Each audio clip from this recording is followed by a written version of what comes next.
Gostaria de começar lendo Isaías, capítulo 52. Vale lembrar que esse capítulo foi escrito em torno de 700 anos antes da morte de Cristo. 52, versículo 13. Nós vamos entrar também pelo capítulo 53.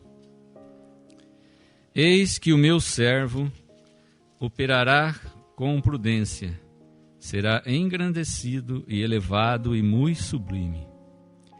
Como pasmaram muitos à vista dele, pois o seu parecer estava tão desfigurado, mais do que o de outro qualquer, e a sua figura mais do que a de outros filhos dos homens. Assim borrifará muitas nações, e os reis fecharão as suas bocas por causa dele. Porque aquilo que não lhes foi anunciado verão, e aquilo que eles não ouviram entenderão. Quem deu crédito à nossa pregação, e a quem se manifestou o braço do Senhor? Porque foi subindo como renovo perante ele, e como raiz de uma terra seca. Não tinha parecer nem formosura. E olhando nós para ele, nenhuma beleza víamos, para que o desejássemos. Era desprezado, e o mais indigno entre os homens, homem de dores, e experimentado nos trabalhos, e como um de quem os homens escondiam o rosto. Era desprezado, e não fizemos dele caso algum. Verdadeiramente ele tomou sobre si as nossas enfermidades, e as nossas dores levou sobre si. E nós o reputamos por aflito, ferido de Deus e oprimido. Mas ele foi ferido pelas nossas transgressões e moído pelas nossas iniquidades. O castigo que nos traz a paz estava sobre ele, e pelas suas pisaduras fomos sarados. Todos nós andamos desgarrados como ovelhas, cada um se desviava pelo seu caminho, mas o Senhor fez cair sobre ele a iniquidade de nós todos. Ele foi oprimido, mas não abriu a sua boca.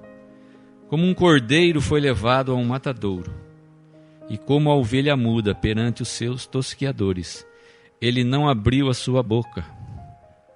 Da opressão e do juízo foi tirado. E quem contará o tempo da sua vida? Porquanto foi cortado da terra dos viventes. Pela transgressão do meu povo foi ele atingido. E puseram a sua sepultura com os ímpios, e com o rico na sua morte. Porquanto nunca fez injustiça, nem houve engano na sua boca. Todavia o Senhor agradou o moê-lo, fazendo-o enfermar, quando a sua alma se puser por expiação do pecado. Verá a sua posteridade, prolongará os dias, e o bom prazer do Senhor prosperará na sua mão. O trabalho da sua alma ele verá e ficará satisfeito. Com o seu conhecimento, o meu servo, o justo, justificará muitos, porque as iniquidades deles levará sobre si.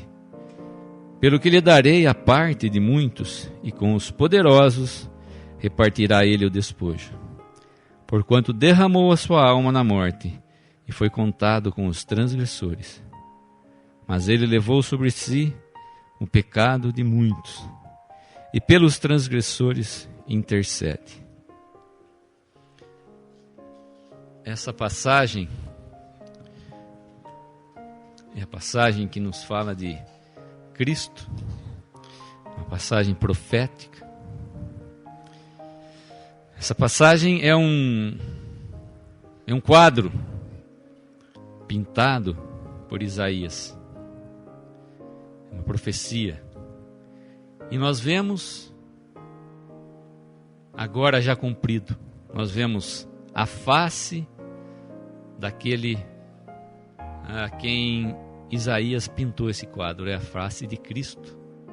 Nós vemos agora a revelação, nós tivemos a revelação aqui, 700 anos antes da morte de Cristo, e na morte de Cristo nós temos a consumação dessa profecia. Só para caráter de curiosidade, os israelitas, os judeus, não gostam de ler esse trecho nas sinagogas, porque fica claro, eu acredito para eles, que fala do Messias, embora eles digam que não, porque o seu coração está endurecido. Nós vamos poder ver aqui, e depois nos evangelhos. No versículo 13, que nós lemos no capítulo 52, eis que o meu servo operará com prudência, será engrandecido, elevado e muito sublime. Nós vemos que essa pessoa de quem o profeta estava falando, de quem Deus estava a quem Deus estava se dirigindo, seria uma pessoa engrandecida, uma pessoa elevada e muito sublime. Nós vemos que essa pessoa iria padecer, no versículo 14. Como pasmaram muitos à vista dele, pois o seu parecer estava tão desfigurado, mais do que o de outro qualquer, e a sua figura mais do que a dos outros filhos dos homens. Esse mesmo servo ia passar por um sofrimento que jamais alguém teria visto, jamais alguém teria observado. Nós vemos que ele estava tão desfigurado, mais do que qualquer outro, mais do que uma simples doença. Nós vemos a pessoa fica desfigurada, essa pessoa, esse que seria engrandecido, elevado e muito sublime, teria que passar então por uma humilhação mais do que qualquer um dos filhos do homem já havia passado, mais qualquer um dos mortais de nós aqui presente haveria passado.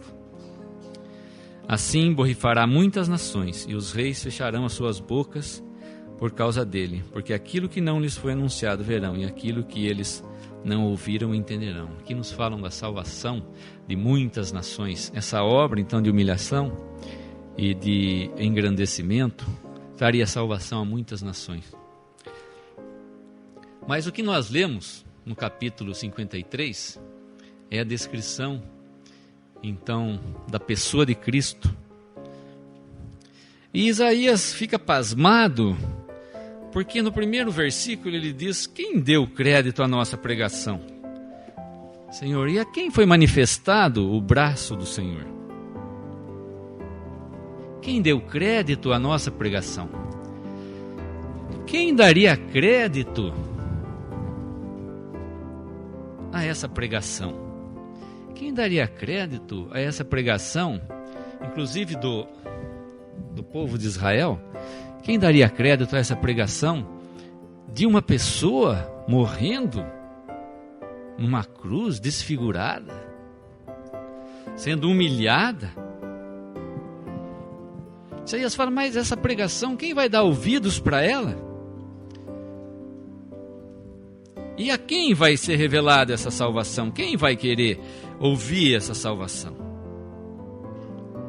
Nós vemos no versículo 6, todos nós andamos desgarrados como ovelhas.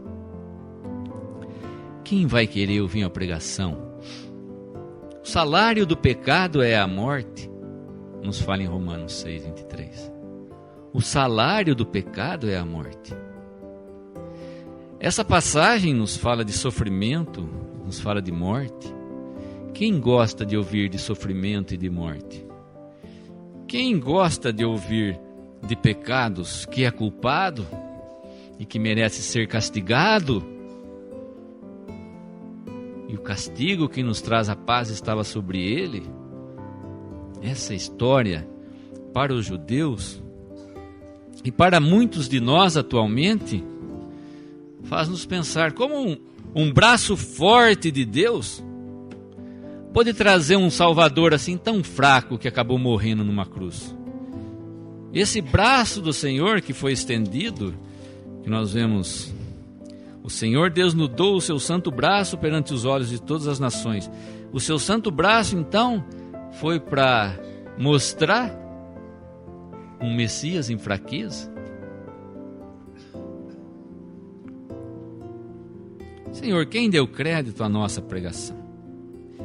Quem dá crédito naquele próprio tempo? No tempo de Isaías, no tempo do próprio Cristo, nós vemos quem deu crédito à pregação. Hoje, o Evangelho está sendo pregado. E quem dá crédito a essa pregação? Que Cristo morreu na cruz pelos nossos pecados. Quem dá crédito a isso? Um homem morrendo em fraqueza numa cruz? Aí que nós vemos a sabedoria de Deus. Deus não é homem, nós somos homens, criaturas de Deus. Deus não é homem. Deus proveu um meio de salvação. E esse meio estava em seu Filho, seu único Filho. Eu vou ler em 1 Coríntios. Pode segurar lá em Isaías.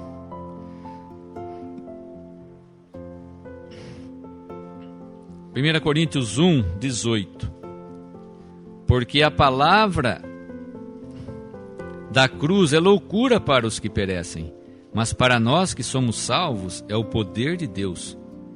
Porque está escrito: destruirei a sabedoria dos sábios e aniquilarei a inteligência dos inteligentes. Versículo 22. Porque os judeus pedem sinal e os gregos buscam sabedoria. Mas nós pregamos a Cristo crucificado, que é escândalo para os judeus e loucura para os gregos. Mas para os que são chamados, tanto judeus como gregos, lhes pregamos a Cristo, poder de Deus e sabedoria de Deus.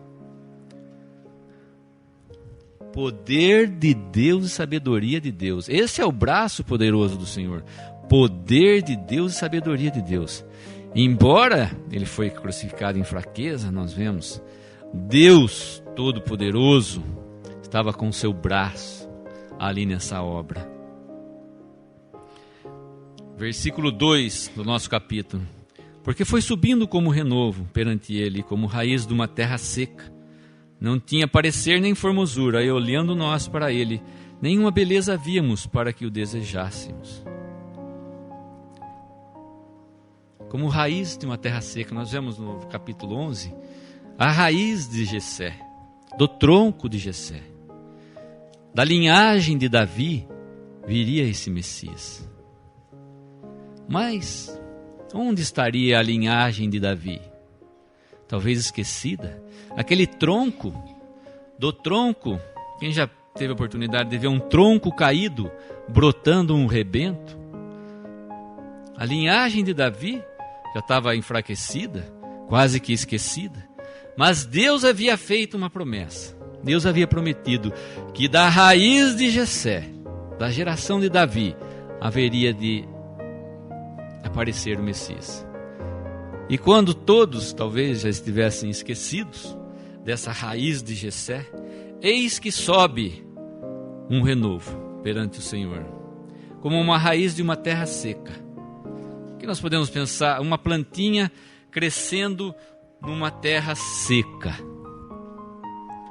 O sol castigando-a, a chuva não caindo, o solo não ajudando,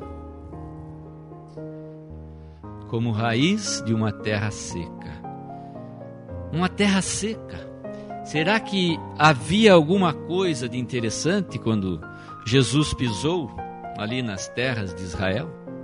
Será que aquele povo estava um povo receptivo? Será que as condições que ele iria achar ali seriam ótimas para crescimento?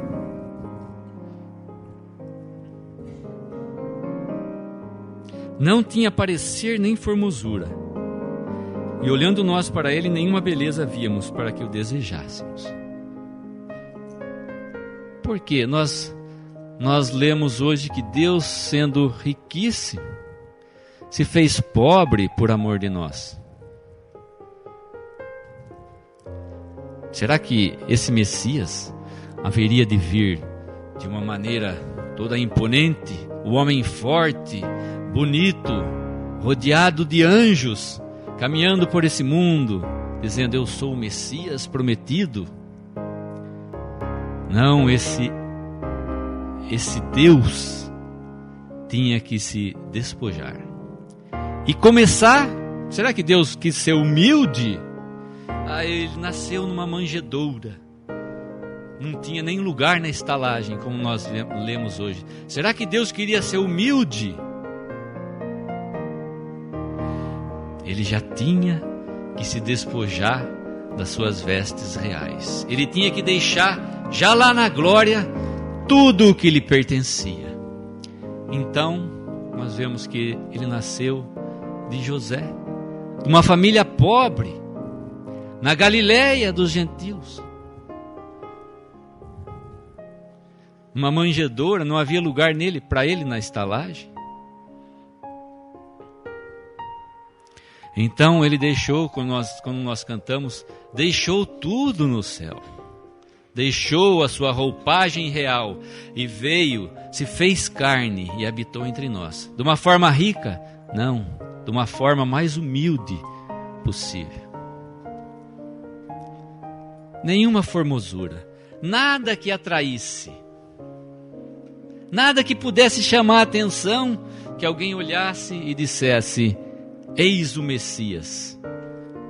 Embora alguns tenham já, quando criança, tomado nos braços, como nós sabemos a passagem, e ter já podido desfrutar do Messias, mas nós vemos que ele não foi bem recebido, como raiz de uma terra seca. Aquele povo de Israel que só falava, mas Deus falava, tinha os oráculos de Deus, tinha a palavra de Deus, mas estavam longe de Deus. As ovelhas desgarradas de Israel. Nós vemos várias passagens da rejeição desse homem. Veio para os seus e os seus não o receberam. Não havia lugar para ele na estalagem. Perguntavam: pode vir alguma coisa boa de Nazaré? Porque ele foi morar em Nazaré. Nós vemos vários trechos onde procuravam matá-lo. Nem os seus irmãos criam nele. És samaritano e tens demônio.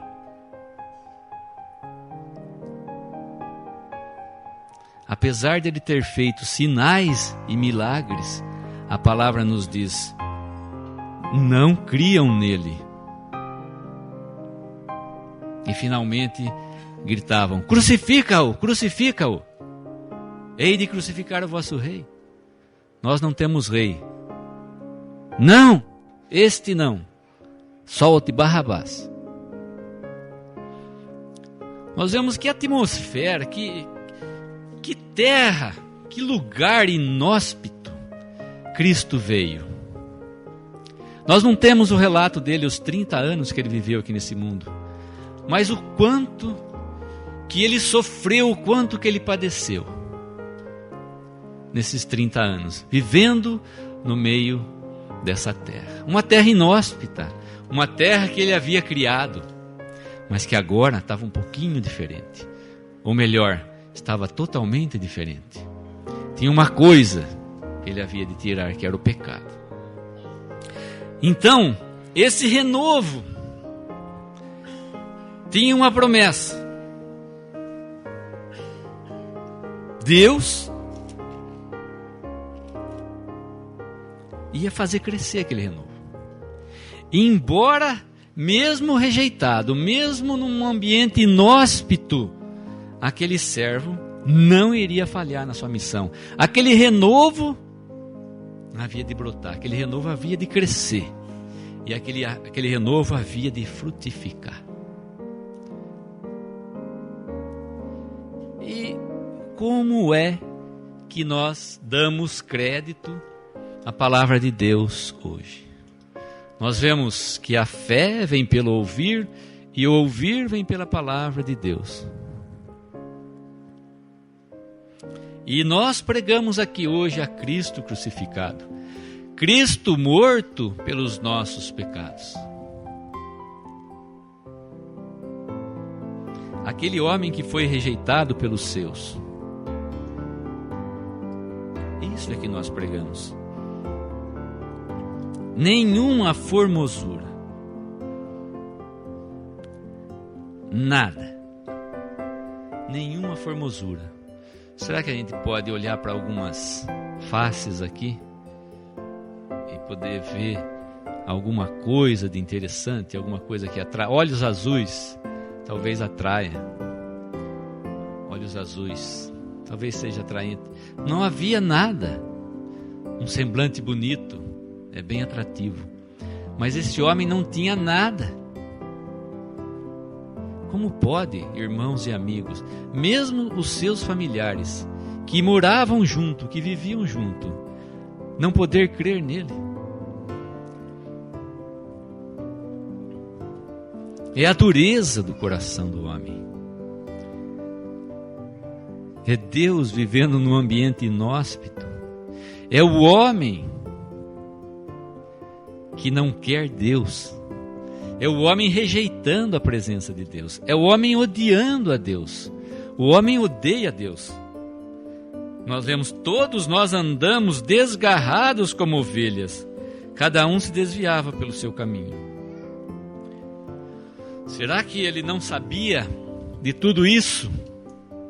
Nós vamos ver depois que ele sabia, e muito bem.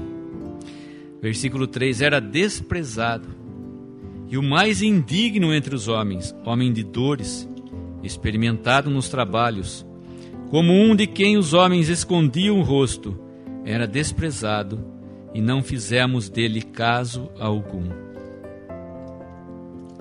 Era desprezado. Alguém aqui já sentiu alguma vez desprezo? Existe uma coisa que dói como um desprezo? Não posso nem exemplificar aqui, mas uma pessoa que a gente ama, de um dia para outro, nos despreza. É uma experiência dolorosa, mas ele era desprezado. Alguém aqui já sentiu alguém voltando a ele o rosto? Não querendo olhar para o seu rosto? Desprezando? Esse era Cristo. Aquele homem que estava ali na cruz também, desprezado. Não fizemos dele caso algum. Quem não gosta de ser notado? Todos nós gostamos de ser notado. Por muito ou por pouco, às vezes um pouquinho só, nós gostamos de ser notado. Nós gostamos de ser o melhor na classe. O professor, quando diz: fulano, você foi o melhor de todos, você tirou 10. Todos tiraram 2, 3, você tirou 10. Então nós gostamos de ser notado. Mas nós vemos, em muitas outras situações também, né? Nós vemos aqui que eles não fizeram caso algum de Cristo. Caso algum. Aquela pessoa, o Criador do próprio homem, o Criador de todas as coisas, que veio a esse mundo, se fez carne, se humilhou, foi desprezado, a tal ponto de virarem o rosto para ele, de não fazer caso algum. Imaginem vocês, depois de ele haver feito um milagre, dizer que ele era samaritano e tinha demônio. Como se sentia Jesus? Ele era homem também. Ele sentia, homem desprezado e homem de dores. E padecer na mão da sua própria nação. Pior ainda, na mão dos seus. Mas no versículo 4, verdadeiramente Ele tomou sobre si as nossas enfermidades e as nossas dores levou sobre si, e nós o reputamos por aflito, ferido de Deus e oprimido. Esse versículo nós vemos sendo cumprido, como muitos erroneamente interpretam esse versículo. Nós vemos que o cumprimento dele se deu em Mateus capítulo 8. Ele não levou as nossas enfermidades sobre a cruz. A palavra nos diz claramente que Ele levou os nossos pecados sobre o madeiro. Capítulo 8 de Mateus, versículo 16. E chegada a tarde, trouxeram-lhe muitos endemoninhados, e Ele com a sua palavra expulsou deles os espíritos, e curou todos os que estavam enfermos, para que se cumprisse o que fora dito pelo profeta Isaías, que diz: Ele tomou sobre si as nossas enfermidades e levou as nossas doenças. Quando que Ele tomou sobre si as nossas enfermidades e levou as nossas doenças? Aqui em Mateus 8, quando nós vemos Ele curando as pessoas. Aqui nos fala que Ele levou os nossos pecados. Ele levou as nossas enfermidades, Ele curou as nossas enfermidades, Ele sarou, curou os endemoninhados, ressuscitou a Lázaro quando ele estava vivo. Na cruz, Deus cuidou somente dos nossos pecados. Erroneamente, as pessoas interpretam como se Cristo tivesse levado sobre si as nossas enfermidades, como se nós não tivéssemos mais enfermidades nenhuma. Mas Ele foi ferido pelas nossas transgressões e moído pelas nossas iniquidades. O castigo que nos traz a paz estava sobre Ele, e pelas suas pisaduras fomos sarados. O Messias, então, haveria de substituir alguém. Ia ser uma morte substituta, uma morte vicária. Esse Messias que nós vemos aqui foi moído pelas iniquidades daquele povo. Esse Messias foi moído pelas nossas iniquidades. Como pode uma pessoa, como nós já vimos, Deus aceitava a substituição. Quando a pessoa pecava, ela podia levar uma vítima no seu lugar. O que ela tinha que fazer era reconhecer o seu pecado. O primeiro passo diante de Deus, reconhecer o meu pecado. Depois, aquela pessoa que havia pecado tomava uma vítima, um animal, levava diante do sacerdote e entregava para que o sacerdote sacrificasse em lugar dele. Isto quer dizer, como eu já disse, eu pequei, eu merecia morrer, mas Deus proveu um modo de escape para mim. Ao invés de eu morrer, morre esse animal no meu lugar. E aqui Deus estava realizando uma obra tal,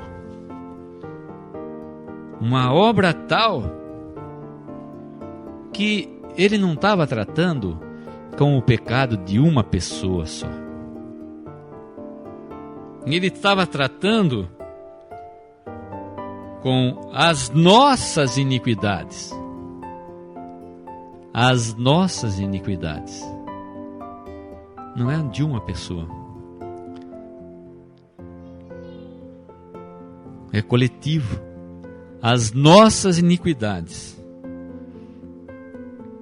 O castigo que nos traz a paz estava sobre ele. O castigo. O salário do pecado é a morte, como já disse. Alguém tinha que pagar com a morte. Tinha que dar a sua vida por causa do pecado. Por causa do meu pecado, eu merecia receber de Deus. O salário pelo meu pecado seria a minha morte. Mas nós vemos que o dom gratuito de Deus é a vida eterna por Cristo Jesus. O castigo que nos traz a paz, nos traz a paz. Com respeito aos meus pecados, esse sacrifício trouxe-me uma paz duradoura.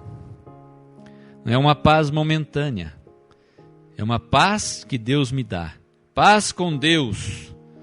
Pelo sangue de Cristo nós temos paz com Deus. Por esse sacrifício agora, uma paz eficaz, uma paz constante. Uma paz que é Deus quem dá. O homem estava longe de Deus, como nós vemos. Todos nós andávamos desgarrados. Mas Deus nos aproximou de novo. Deus nos trouxe perto. Deus quis sentir-nos bem perto dele, próximos, a ponto de tocá-lo. Agora, nós não vamos querer ficar na presença de Deus? Deus tirou todo o estorvo que havia, todo o obstáculo que havia, para que eu pudesse me aproximar dele. Deus me trouxe perto. Agora tenho proximidade. Eu não tenho mais medo. Eu tenho paz. Paz é eu poder entrar e sair tranquilamente de um lugar, sem ter medo, sem pensar que os meus pecados me trarão algum prejuízo, de forma alguma.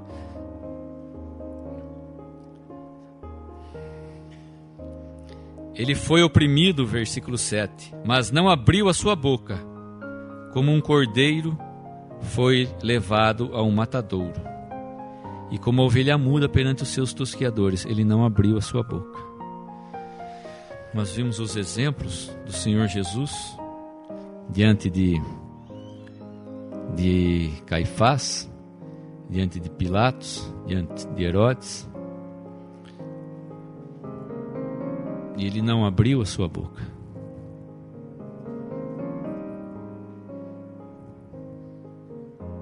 Ele não só foi levado ao matadouro, mas ele morreu no matadouro. Ele morreu ali na cruz. Ele deu a sua vida por nós ali na cruz, sem abrir a sua boca. Da opressão e do juízo foi tirado, e quem contará o tempo da sua vida? Porque foi cortado da terra dos viventes, pela transgressão do meu povo, foi ele atingido.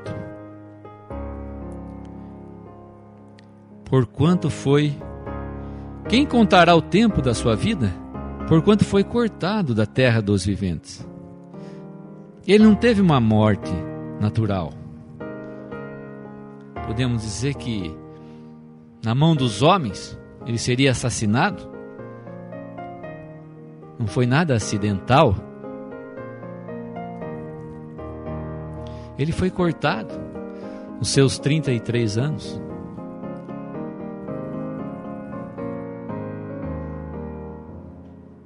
Por causa da transgressão do meu povo, diz o Senhor.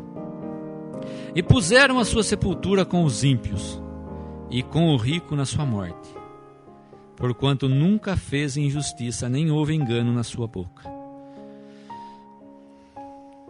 Aquele homem justo, que não havia cometido nenhum deslize, cometido nenhum engano, nenhum pecado,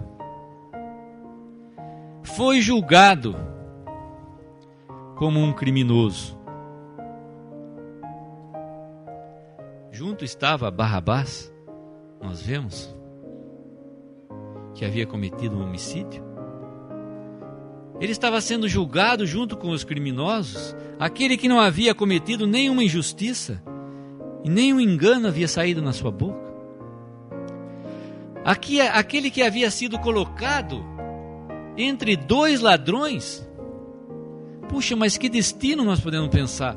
um homem justo, santo, sem pecado, que não havia feito nada de errado, foi condenado junto com o homicida, crucificado entre dois ladrões. Que humilhação é essa? O Senhor Jesus, um homem santo, sendo crucificado entre dois ladrões. Os que passavam diriam o quê? Aquele homem certamente é um assassino, certamente é um ladrão, certamente é um impostor, porque está tendo a mesma sorte do que aqueles outros estão tendo. Isso não é verdade, irmãos e amigos. Ele estava ali porque ele sabia que ele tinha que cumprir uma ordem. Nós vamos ver mais para baixo no versículo. A obra de Deus havia de prosperar em suas mãos. Nós vemos que Cristo ficou 3 horas naquela cruz. E ali naquelas 3 horas, Deus tratou com os nossos pecados. Aquele homem no meio entre dois ladrões, o justo no meio de injustos, foi contado, teve a sua sepultura com os ímpios. Um homem que não havia feito nada. Nós vemos então que Deus, nessas 3 horas, tratou com Cristo a respeito dos nossos pecados. Eu gosto de pensar naquela ideia de que essas 3 horas foram horas de trevas. Eu gosto de pensar na ideia de que a luz afugenta as trevas. Quando nós acendemos a luz aqui nesse salão, as trevas se dissipam, as trevas se vão. Mas eu não consigo pensar como é que as trevas conseguem dissipar a luz. Naquele dia, nós vemos em pleno meio-dia, em pleno sol a pino, fez-se trevas por toda a terra. A luz fugiu, dando lugar às trevas. As trevas fizeram com que a luz desaparecesse. A negrura dos nossos pecados estavam caindo todas em Cristo. Os nossos pecados, as nossas transgressões, as nossas injustiças, todos os nossos pecados, não ficou nada para trás.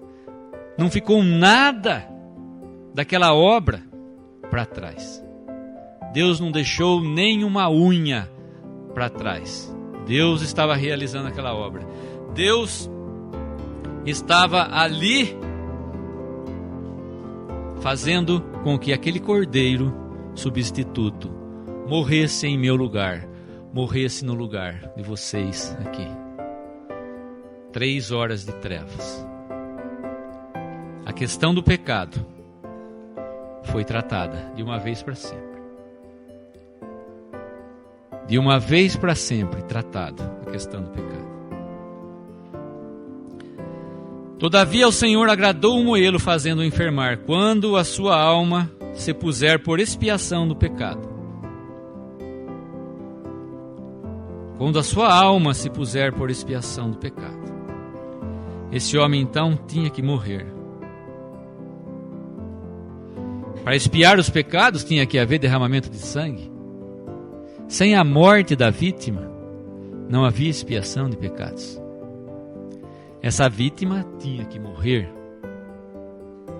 Cristo tinha que morrer para que a sua obra fosse executada. O soldado feriu o seu lado e saiu sangue. O espinho, a coroa de espinho na sua cabeça.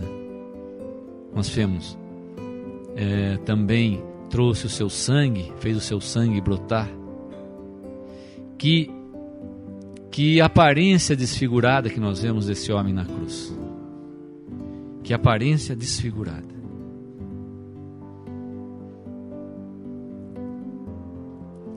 Mas o que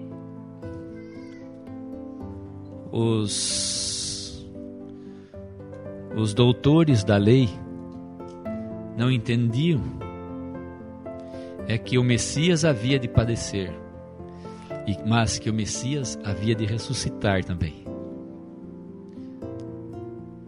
Ele haveria de ser humilhado, seria crucificado em fraqueza, viria humildemente, mas seria engrandecido. Nós vemos no versículo 10, verá a sua posteridade. O que é verá a sua posteridade? Uma pessoa que está morta só vai poder ver alguma coisa depois dela ressuscitar. Aqui nos fala da ressurreição de Cristo. Verá a sua posteridade. Quem é a posteridade de Cristo? Quem é a minha posteridade? São os meus filhos. Quem é a posteridade de Cristo? Todos aqueles que o receberam como Salvador. Ele verá a sua posteridade. Vivo, ele havia de ressuscitar, porque foi aceito por Deus nessa obra que ele empreitou. Foi aceito nessa empreitada. Ressuscitou para poder ver toda a sua posteridade. Todos nós que aqui cremos em Jesus, somos a posteridade de Cristo. Ele estava pensando sim em obedecer a Deus, em levar essa obra a cabo, mas também ele queria ver a sua posteridade. Ele estava pensando em mim quando ele estava ali naquela cruz. Por que é que ele não desceu daquela cruz? É a pergunta que eu gosto de fazer. Por que é que Cristo não desceu daquela cruz? Desce daquela cruz, se és Deus. Agora e vem, desce da cruz. Os homens diziam para ele, desce da cruz. Você não disse que é o Messias? Você disse que é Deus? Desce da cruz. Não, ele estava pensando em mim. Ele não desceu daquela cruz porque ele estava pensando em mim. José Batista Pereira. Sabia o meu nome. No Ramasco também. Está reclamando, ó. Estava pensando em mim. Por isso que ele não desceu da cruz. Verá a sua posteridade. Ele estava ansioso sim para passar aquelas horas, mas ansioso sim para poder gozar da minha presença. Verá a sua posteridade. Prolongará os seus dias, vida eterna. O bom prazer do Senhor prosperará na sua mão. Como nós vemos, que eu já disse, ele sabia qual era a vontade do Pai. O bom prazer do Pai. Porque nós vemos que ao Pai agradou moê-lo, fazendo-o enfermar.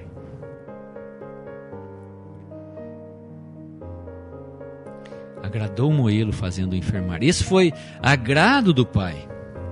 O bom prazer do Senhor prosperará na sua mão. Como prosperou, irmãos. Nós vemos a posteridade de Cristo. Nós vemos que o prazer de Deus em fazer com que Cristo se enfermasse, com que Cristo padecesse, tinha como objetivo, tinha como alvo a nós. Pobres pecadores, ovelhas perdidas e desgarradas. Sujeitos à perdição eterna. Deus nos amou de tal maneira que deu o seu Filho unigênito, para que todo aquele que nele crê não pereça, mas tenha a vida eterna. Não pereça, é a palavra de Deus. Não pereça. Deus não quer dar a salvação pela metade. Se Deus vai me dar a salvação é porque Ele não quer que eu pereça. E se Deus não quer que eu pereça, quem vai fazer com que eu pereça? Deus está interessado na minha vida eterna. O prazer do Senhor é a minha presença, como nós lemos em Efésios. Versículo 11: o trabalho da sua alma ele verá e ficará satisfeito com o seu conhecimento. Ele conhecia a vontade do Pai, ele conhecia a vontade de Deus, ele conhecia muito bem tudo que ele teria que vir fazer aqui nesse mundo. Com o seu conhecimento dele e de Deus, dele e de Deus.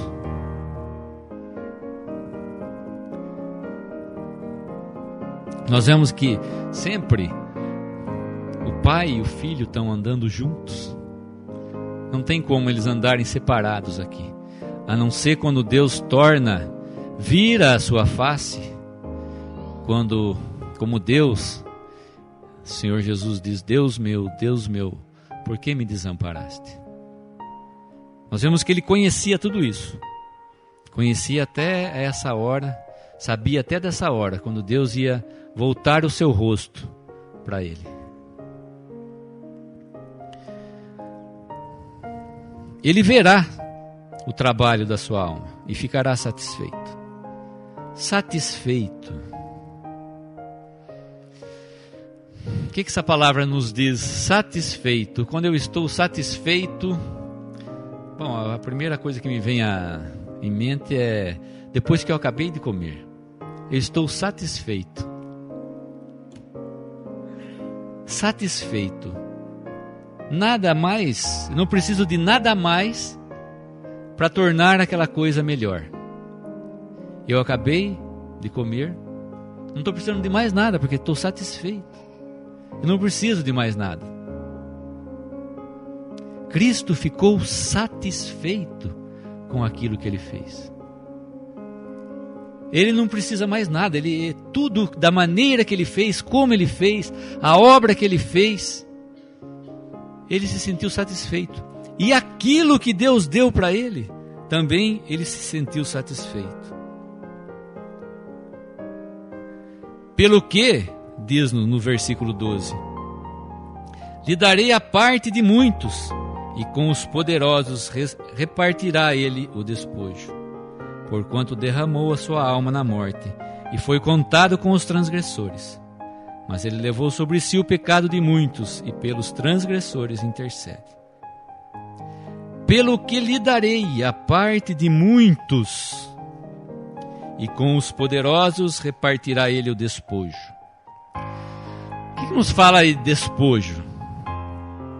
Despojo nos lembra de batalha. Quando havia uma batalha pela conquista de qualquer país ou qualquer cidade, logo após a batalha, eles repartiam, eles iam lá, despojavam as casas dos vencidos e tiravam tudo para si, e depois partilhavam, faziam a divisão de todo aquilo que eles conseguiam tomar. E aqui, se nos fala em despojo, nos lembra de uma grande batalha. Se nos fala de uma grande batalha, nos lembra também de um grande triunfo. Com quem ele repartirá o despojo? Quem foi o grande vencedor dessa batalha? Cristo, o grande Senhor vitorioso. E como nós somos co-herdeiros com Cristo, Ele vai dividir conosco esse despojo, essa alegria. Puxa, mas eu sou chamado de poderoso? Reparte a parte de muitos com os poderosos. Se Cristo é poderoso, agora eu sou poderoso também. Eu sou chamado de poderoso, porque Cristo vai dividir tudo aquilo que Ele conquistou comigo. Essa batalha está vencida. Ou alguém tem dúvida aqui que Cristo ressuscitou, venceu a morte, e Ele está aqui até dividindo o despojo? Quem consegue tomar o despojo de uma pessoa que não foi vencida ainda? Quem consegue numa luta tomar alguma coisa de mim enquanto ele não me vencer? Não me amarrar, não me matar? Ele venceu. Venceu o diabo. Ele venceu a morte.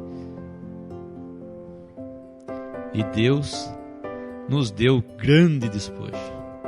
A vitória é de Cristo. A vitória é de Davi e Golias. Mas todo o povo de Israel pôde gozar daquela vitória de Davi, quando ele venceu o gigante. Nós podemos gozar dessa salvação, nós podemos graciosamente, porque Cristo, de uma vez para sempre, já fez essa obra maravilhosa de salvação. Nós já temos tudo em Cristo. Nós já temos perdão, sabedoria, riquezas. Nós já temos tudo em Cristo. Paz. Cristo já está satisfeito conosco. E nós estamos satisfeitos com Cristo? Estamos satisfeitos com essa obra? Essa obra nos satisfaz? Ou nós precisamos de mais alguma coisa? Tem alguém aqui que pensa que pode fazer mais alguma coisa para Deus, tendo em vista toda essa obra poderosa que Deus fez na pessoa de Cristo? Deus está satisfeito com o que Ele fez. Deus diz que já tratou o pecado de uma vez para sempre. Então essa profecia, nós pudemos, aqui no Novo Testamento, podemos gozar daquilo que foi escrito há 700 anos antes da morte de Cristo. Graças a Deus que nós podemos gozar disso. Nós podemos não ver só o quadro, nós podemos ver a pessoa do quadro. Nós podemos ver a Cristo mesmo. Isto nos é um gozo, é um privilégio grande. Então eu queria deixar aqui o convite para aqueles que ainda não creem no Senhor Jesus como seu Salvador, que possa recebê-lo como seu Salvador, que possa aceitar essa obra de substituição, porque foi Deus que determinou essa obra. E se Deus determinou e está satisfeito, eu também certamente vou ficar satisfeito. Eu tenho que ficar satisfeito com o que Deus fez. Tenho que ficar satisfeito com o que Deus quer me dar. Deus quer dar isso aí de graça. Deus não está pedindo nada de ninguém. Deus quer repartir o despojo comigo. O vitorioso foi Cristo, mas eu vou sair ganhando também. Graças a Deus por essa vitória em Cristo. Podemos dar graça?